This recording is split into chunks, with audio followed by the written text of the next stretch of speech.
Salah satu yang menjadi tempat kesukaan warga Palembang mengisi libur ialah Palembang Bird Park di kawasan Cakabaring, Palembang.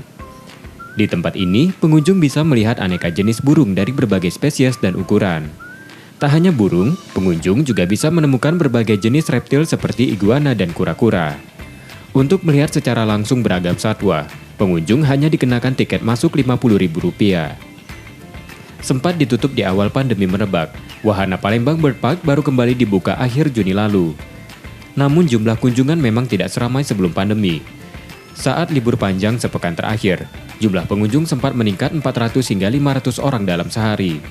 Ya, kita sekitar 50% lebih ramai lagi daripada hari biasanya. Kita ramenya mulai dari hari Rabu, hampir 1 minggu ini ramenya. Soalnya kan ini liburan, jadi baru rame. Itu 400 sampai 500 lebih kadang. Masih dalam kondisi pandemi COVID-19, pengelola menerapkan protokol kesehatan untuk mencegah penularan virus corona. Setiap pengunjung wajib memakai masker dan mencuci tangan dengan sabun sebelum masuk ke wahana. Mereka juga menjalani pemeriksaan suhu tubuh. Ngajakin anak kan, anak teman liburan panjang kan, jadi refreshing sekeluarga lah.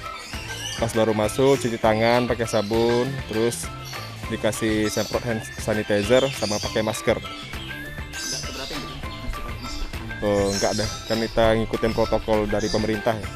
Palembang Bird Park merupakan wisata pendidikan untuk mengetahui nilai tentang pelestarian satwa dengan tetap mengedepankan protokol kesehatan tentunya. Rizky Nurmizan, Kompas TV, Palembang.